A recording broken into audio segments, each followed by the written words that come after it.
الحمد لله رب العالمين والعاقبة للمتقين والصلاة والسلام على رسول رب العالمين أما بعد فأعوذ بالله من الشيطان الرجيم بسم الله الرحمن الرحيم شهر رمضان الذي أنزل فيه القرآن هدى للناس صدق الله العلي العظيم. درود شریف پڑھ لیجیے. اللهم صل على سيدنا ومولانا محمد وبارك وسلم. الصلاة والسلام عليك يا رسول الله وعلى آلك وصحابك يا حبيب الله. الصلاة والسلام عليك يا رحمة للعالمين وعلى آلك وصحابك يا شفيع المذنبين. حمد و صلات کے بعد میرے نہایت ہی واجب الاحترام بزرگوں، بھائیو، عزیزو، السلام علیکم ورحمۃ اللہ وبرکاتہ. ایک بار بآواز بلند درود شریف پڑھ لیجیے.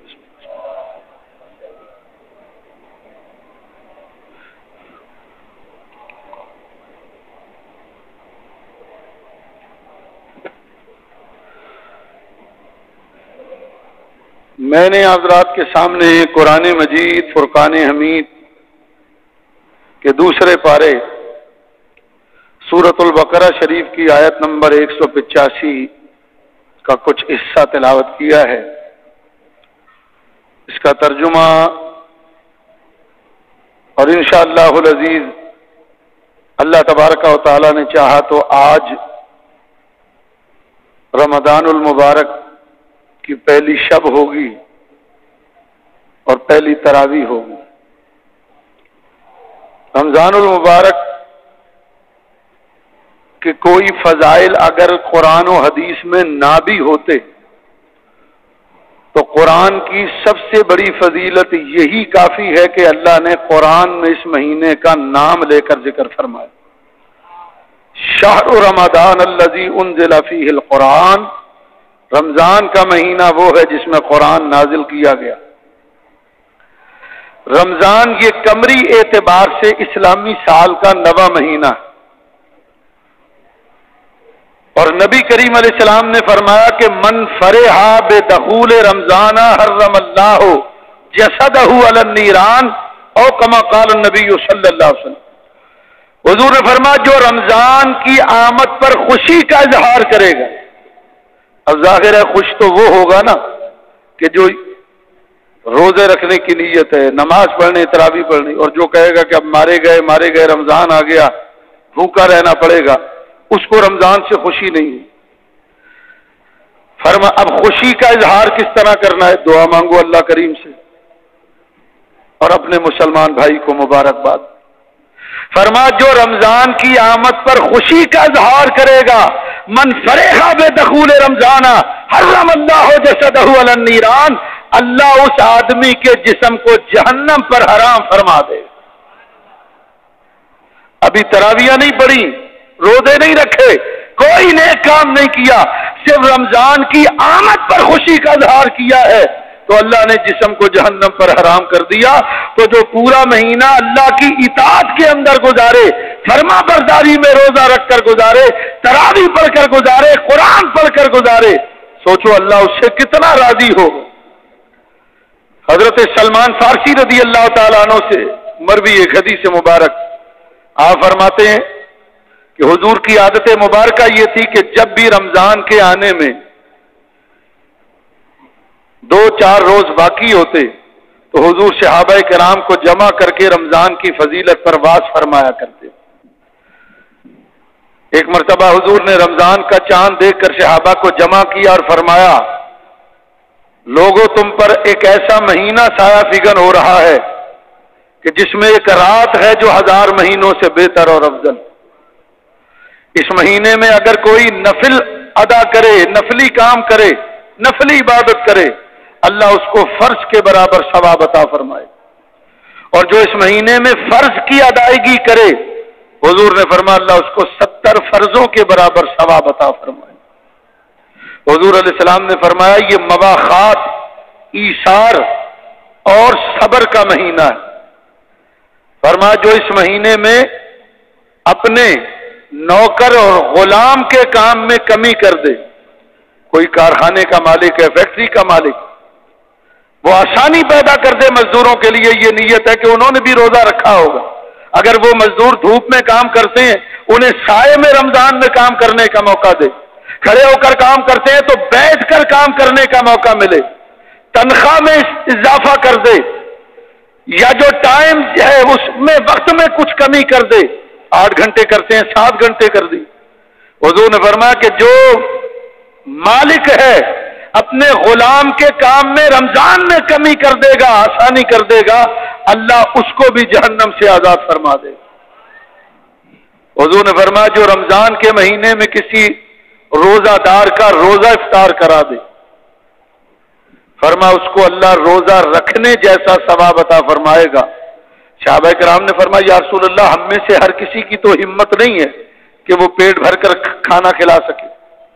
فرمایا یہ ثواب اللہ تمہیں ایک کھجور پر بھی عطا فرما دے گا، پانی کے گھونٹ پر، دودھ کے گھونٹ پر بھی اللہ تمہیں یہ ثواب عطا فرما دے.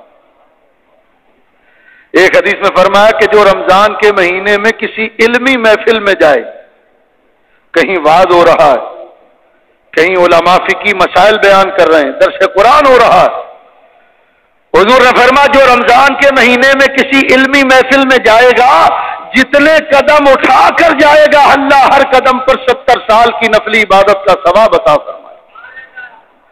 ایک حدیث میں ارشاد فرمایا کہ جو رمضان کے مہینے میں جماعت کی پابندی کرے، جماعت سے نماز پڑھے، تراویح پڑھے، حضور نے فرمایا اللہ اس کو جنت میں ایک ایسا شہر عطا فرمائے گا جو جنت کی ساری نعمتوں سے بھرا ہوا ہو. یہ حدیث جو اب بیان کر رہا ہوں یہ گھر جا کر سناؤ تمہیں فائدہ ہو. حضور نے فرمایا جو عورت رمضان کے مہینے میں اپنے شوہر کے آرام کا خیال رکھے، اپنے شوہر کی فرما برداری کرے، حضور نے فرمایا اللہ اس عورت کو حضرت مریم اور حضرت آسیہ جیسا ثواب عطا فرمائے.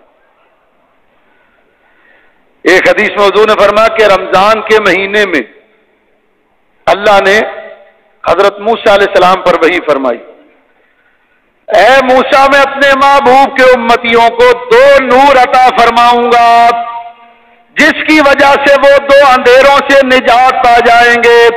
عرض کی یا اللہ یہ 2 نور کون سے اور 2 اندھیرے کون سے ہیں؟ اور کرو اللہ نے فرمایا ایک نور تو قرآن کا اور دوسرا رمضان کا.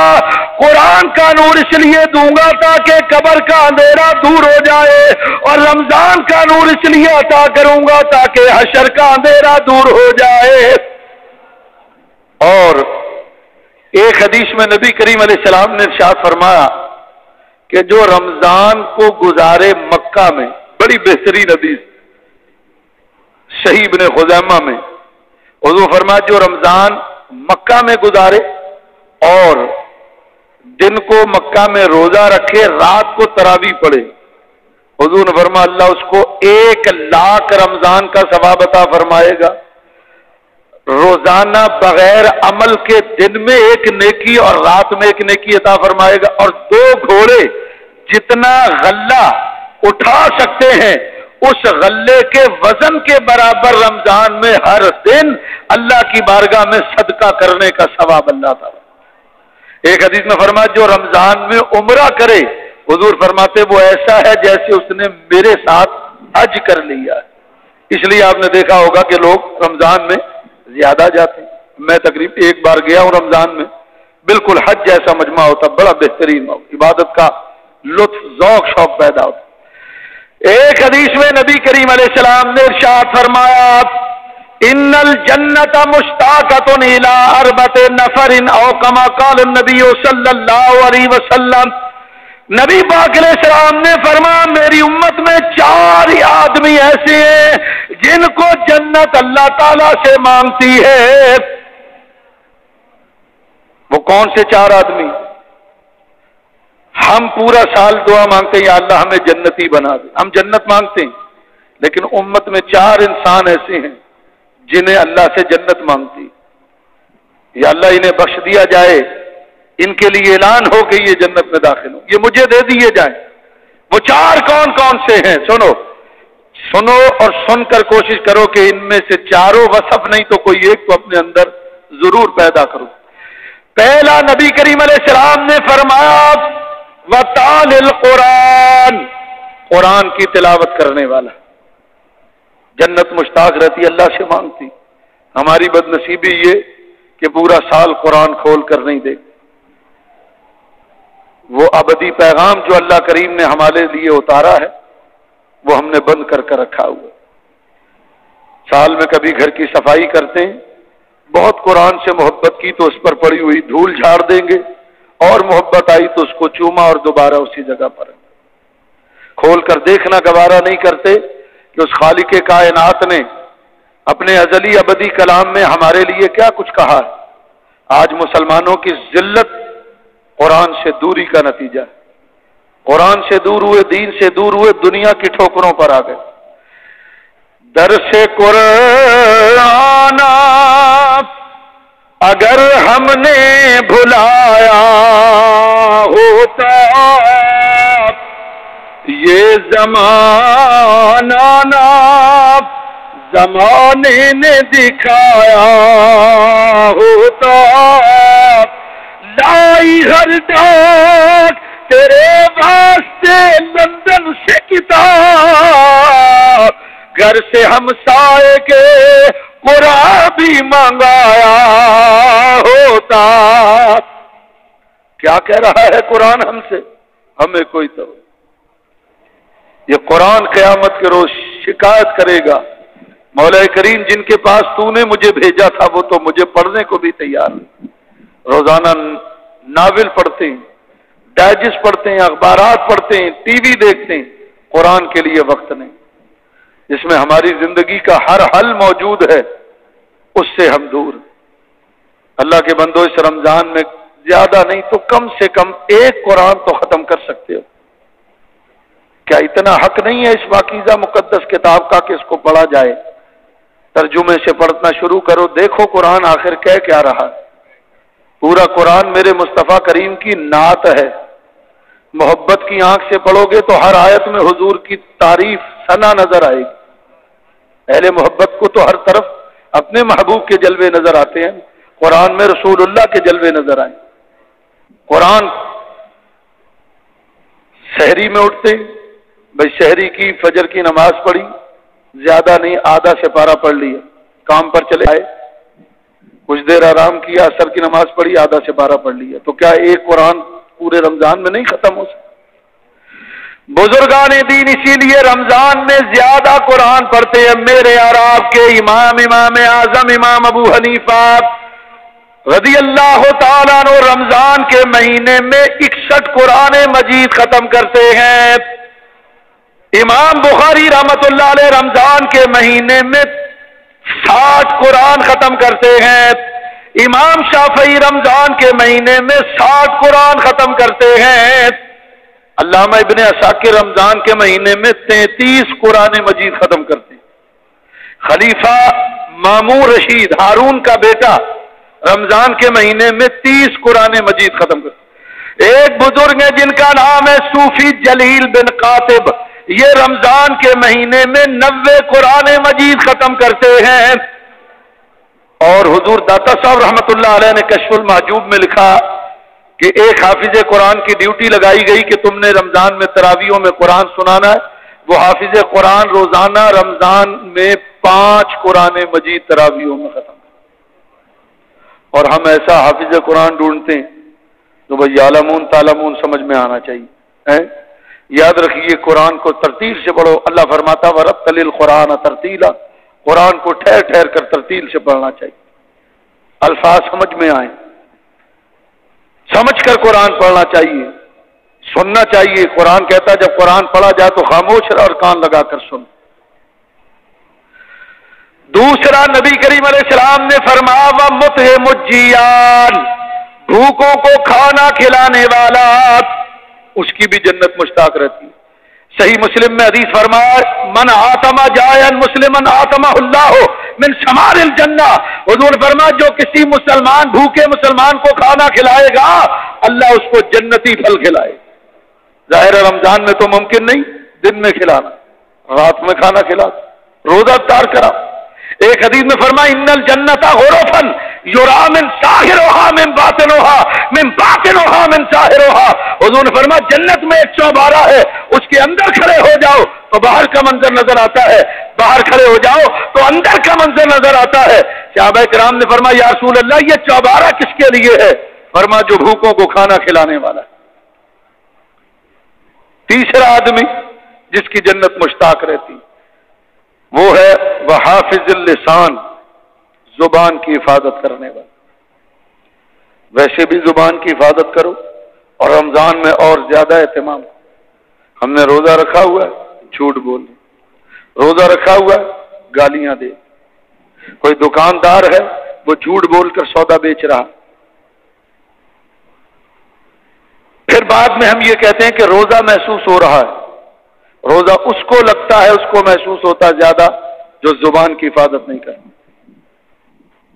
اس لیے زبان حدیث شریف میں آتا ہے کہ صبح کے وقت یہ 32 دانت جو ہے نا یہ زبان کی منت کرتے ہیں کہ آج اگر تو ٹھیک رہی تو سارا دن ہمارا بھی خیر سے گزرے گا اور تو بگڑی تو ہماری بھی خیر. حضرت ابو بکر صدیق صبح کے وقت اپنی زبان پکڑ لیتے ہیں رضی اللہ تعالیٰ، کافی دیر زبان پکڑے رہتے ہیں اور پھر کہتے ہیں کہ زبان آج سارا دن اگر تو خیر سے رہی تو ہمارے لیے بھی خیر ہی خیر. تو زبان کی حفاظت کرنا ضروری. ابو داؤد شریف کے اندر حدیث ہے نبی کریم علیہ السلام نے مدینے میں اعلان فرمایا آج ہمارا حکم ہے سارے مدینے کے لوگ روزہ رکھیں اور جب تک ہمارا حکم نہ ہو کوئی روزہ افطار نہیں کرے. روزہ رکھ لی.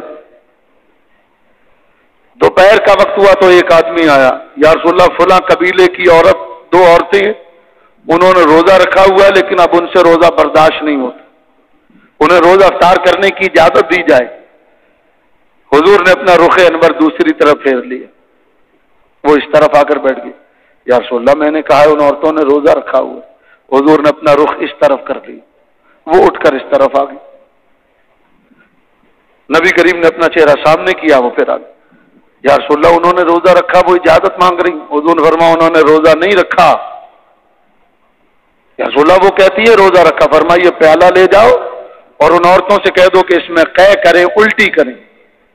جب انہوں نے الٹی کی تو خون اور گوشت کے ٹکڑے نکلے. حضور نے فرمایا انہوں نے حلال سے سحری کی لیکن سارا دن یہ اپنے مسلمان بھائی کا گوشت کھاتی رہی، غیبت کرتی رہی، چغلی کرتی رہی. انہوں نے زبان کی حفاظت نہیں کی اس لیے ان کو روزہ محسوس ہوا. ہمیں اپنے اعمال کا محاسبہ کر لینا چاہیے. روزہ محسوس ہوتا تو بھائی پھر اس کے لیے اس کے علاوہ اگر کوئی علاج نہیں ہے تو پھر کوئی حکیمی علاج بتائے گا. حکیم کہتے ہیں سحری میں دہی کھا لینی چاہیے اور چھوٹی الائچی کا کعبہ پی لینا چاہیے، روزہ محسوس نہیں ہو. بتانا صرف یہ ہے کہ روزہ جو محسوس ہوتا ہے وہ اپنے اعمال کا محاسبہ کر لیا جائے تو خود بخود مسئلہ. پھر دنیا کی بھوک کو برداشت کرنے کی عادت ڈالنی چاہیے. یہ جو کل سے اگر اللہ نے چاہا روزہ شروع ہوگا پرسوں سے، یہ پہلا روزہ ہوگا 14 گھنٹے اور غالباً 54 یا 55 منٹ کا، گویا 15 گھنٹے کا روزہ ہوگا. ہم سے یہ برداشت. سردی کے روزے حضور فرماتے یہ مفت کا ثواب ہے. اب یہ گرمی کی آزمائش کے روزے بہت سارے لوگ وہ روزہ نہیں رکھتے اور روزہ رکھنا چاہیے. اس میں ثواب زیادہ. حضرت علی المرتضیٰ سے کسی نے پوچھا کہ اے علی المرتضیٰ آپ کو سب سے زیادہ کون سا کام پسند ہے؟ فرمایا گرمی میں روزہ رکھ کر دھوپ میں مدینے کے صحراؤں میں پھرنا.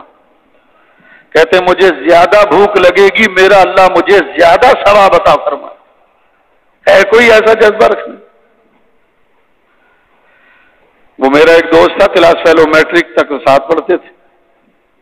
وہ جب میں یہاں بسم اللہ مسجد جمعہ پڑھاتا تھا، وہ ایک دن جمعے میں آ گیا، میں نے کہا یار ہٹا کٹا آدمی ہے تو روزہ نہیں رکھتا، اگلا جمعہ وہ روزہ رکھ کر آ گیا. مجھے کہنے لگا مولانا میری گاڑی میں آپ میرے گھر چلے، روزہ وہاں افطار کریں گے، پھر میں آپ کو آپ کی مسجد چھوڑ دوں. ان کی گاڑی میں بیٹھا، راستے مجھے کہنے لگا یار میں نے تیرے کہنے سے روزہ تو رکھ لیا، لیکن یہ سورج کو دیکھو کب سے ادھر کھڑا، آگے بڑھتا ہی نہیں. جس کو دنیا کی بھوک برداشت نہیں ہے اس کو آخرت کی بھوک بھی. قیامت کا دن 50,000 سال کا ہوگا. اللہ فرماتا فی یوم کان مقدارہ 50,000 سنۃ، قیامت کا دن 50,000 سال کا ہوگا. وہ بھوک ہم کیسے برداشت کریں؟ اس لیے یہ پریکٹس ہے یہ روزہ بھوک برداشت کرنے. تو بھوک زبان کی حفاظت کرنے والا وہ بھی جنت کا مشتاق، جنت اس کی مشتاق. اور چوتھا نبی کریم علیہ السلام نے فرمایا والصائمین فی شہر رمضان، حضور علیہ السلام نے فرمایا کہ رمضان کا روزہ رکھنے والا، یہ 4 آدمی ایسے ہیں جن کی جنت مشتاق رہتی، اللہ سے مانگتی ہے یا اللہ یہ چاروں مجھے عطا کیے جائیں. اللہ اکبر اللہ اکبر یا رسول اللہ صلی اللہ علیہ وسلم یا واسع.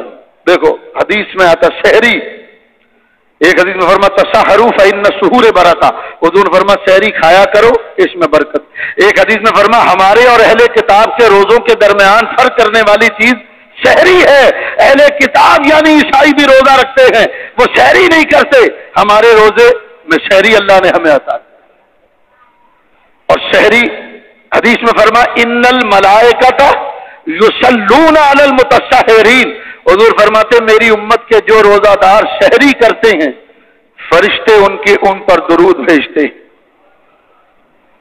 اب سحری کا وقت ہے، اٹھنا ہے. سردیوں میں تو اٹھنے کو دل نہیں چاہتا، بھائی سردی ہے، گرم بستر، گرمی ہے، راتیں گرمی میں چھوٹی ہو جاتی ہیں، دن بڑے ہوتے ہیں، نیند پوری نہیں ہو رہی، کیسے آخری پر. حدیث میں آتا نبی کریم نے فرمایا جب سحری کا وقت ہوتا اللہ تعالیٰ سحری کرنے والے روزہ رکھنے والے کے سرانے ایک فرشتہ کھڑا کر دیتا ہے. جب سحری کا وقت آتا وہ روزہ دار کو جگاتا، کہتا کم بارک اللہ فیکا، او اللہ کی رضا کے لیے روزہ رکھنے والے، سحری کے لیے اٹھنے والے بیدار ہو جا، اللہ تجھے برکتوں سے نوازے. حضور فرماتے ہیں وہ اٹھ کے بیٹھ گیا، بستر سے اترتا ہے، چپل یا جوتا پہنتا ہے تو وہ چپل یا جوتا اس کے لیے دعا مانگتا ہے.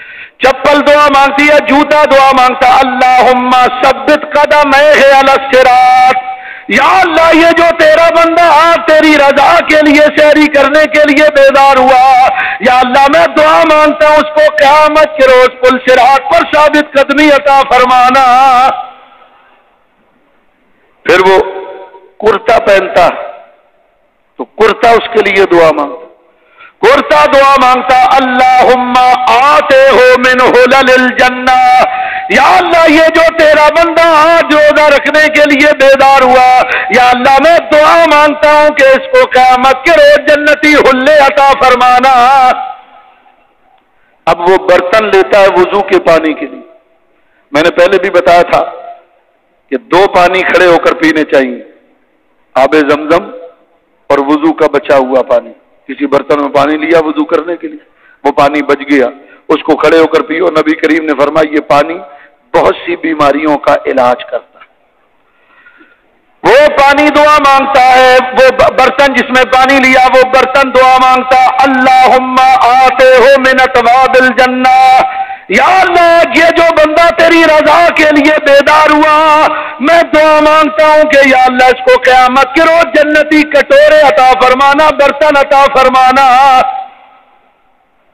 اب وہ وضو کر رہا ہے، وہ سحری کے لیے جو اٹھا، اب وہ پانی جو ہے وضو کا وہ اس کے لیے دعا مانگتا، پانی دعا مانگتا اللہم طہرہ من الذنوب والخطایا، یا اللہ جس طرح اس بندے نے آج وضو کیا تو اس کے اعضاء وضو پانی سے پاک ہو گئے ہیں، میں دعا مانگتا ہوں کہ اس کو قیامت کے روز اس کے گناہوں اور خطاؤں سے پاک فرما دینا.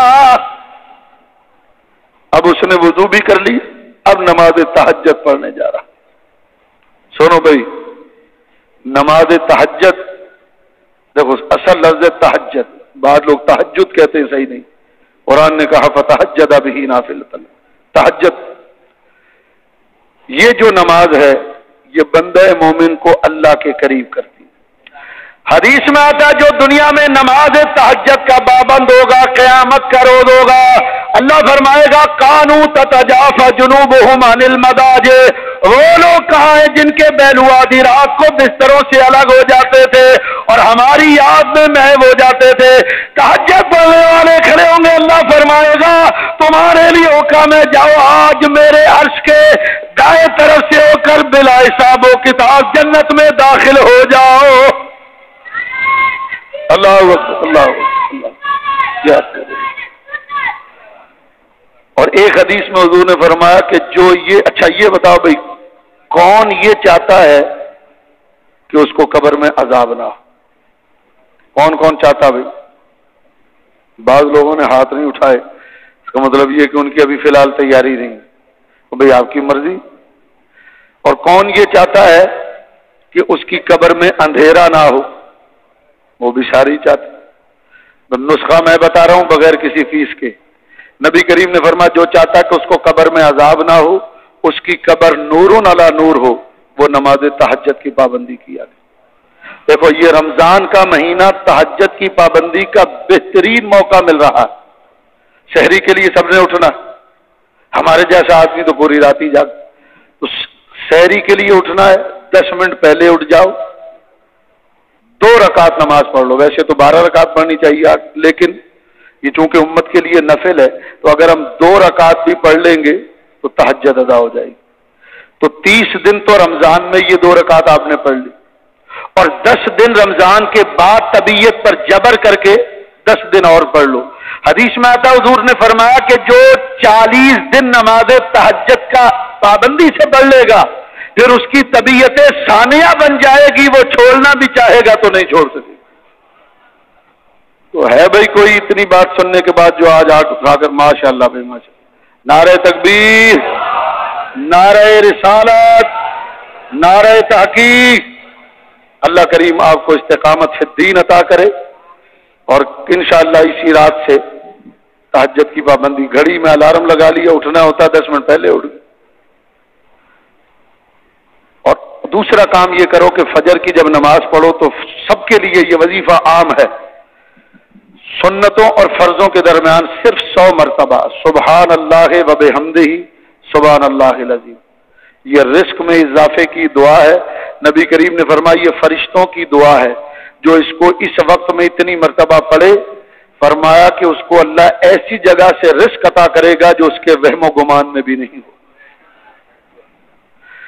وہ کمرہ جہاں نماز تہجد پڑھنے کے لیے کھڑا ہوا، وہ کمرہ دعا مانگتا ہے، کمرہ دعا مانگتا، اللہم نور قبرہ ووسع مدخلہ، یا اللہ یہ جو تیرا بندہ آج محض تیری رضا کے لیے نماز پڑھنے کے لیے راہ کھڑا ہوا، یا اللہ میں دعا مانگتا ہوں اس کی قبر کو حد نگاہ تک وسیع فرما دے، نور علی نور فرما دے۔ اب نماز تہجد بھی پڑھ، اللہ اکبر، اللہ یا رسول اللہ، نماز تہجد بھی پڑھ لی، اب سحری کرنے بیٹھے۔ حضور نے فرمایا جب روزہ دار سحری کے لیے بیٹھتا اس وقت اس کے جسم کے جتنے اعضاء ہیں، یہ ہاتھ ہے، کان ہیں، آنکھیں ہیں، بال، حضور نے فرمایا سب روزہ دار کی مغفرت کے لیے دعا مانگ رہے ہو۔ ایک حدیث میں حضور نے فرمایا قیامت کے دن 2 چیزیں میری امت کی شفاعت کریں گی۔ یا رسول اللہ کون سی 2 چیزیں؟ فرمایا ایک قرآن اور ایک رمضان۔ سب سے پہلے قرآن آ کر کہے گا یا اللہ یہ جو روزہ دار تیری بارگاہ میں کھڑے ہیں، میرا حکم تھا کہ تم نے تراویحوں میں مجھے سننا، انہوں نے میرا حکم مانا، میں نے کہا کہ تم نے میری تلاوت کرنی ہے، انہوں نے حکم مانا، میرے حلال کو حلال جانا، حرام کو حرام جانا۔ یا اللہ آج میں چاہتا ہوں کہ میری شفاعت کو ان کے حق میں قبول کر لیا جائے، انہیں بخش دیا جائے۔ اللہ فرمائے گا ہم نے تیری شفاعت قبول۔ حضور فرماتے ہیں پھر رمضان آئے گا، رمضان ایک مثالی شکل میں، ایک آدمی کی شکل میں متشکل ہو کر آئے گا اور سجدہ کرے گا۔ اللہ فرمائے گا رمضان تو نے کیوں سجدہ کی؟ تو کیا چاہتا ہے؟ یا اللہ جو روزہ دار کھڑے ہیں نا جو دنیا میں روزہ رکھ، یا اللہ جب تو نے مجھے ان کے پاس بھیجا تھا انہوں نے میری مہمانی کا حق ادا کیا، یا اللہ آج یہ میرے مہمان ہیں، میں دیکھتا ہوں ان کے کفن پھٹے ہوئے، ان کے پاس لباس نہیں، یا اللہ ان کو جنتی لباس پہنائے جائے۔ اللہ فرشتوں کو حکم دے گا روزہ داروں کو جنتی لباس پہنا دو، لباس مل جائے گا۔ پھر رمضان آ کر سجدہ کرے گا، اللہ فرمائے گا رمضان تو اب کیا چاہتا ہے؟ یا اللہ میں دیکھتا ہوں ان کے پاؤں میں جوتے نہیں ہیں، ان کو جنتی جوتا پہنا دیا جائے۔ اللہ حکم دے گا فرشتوں کو روزہ داروں کو جنتی جوتا مل۔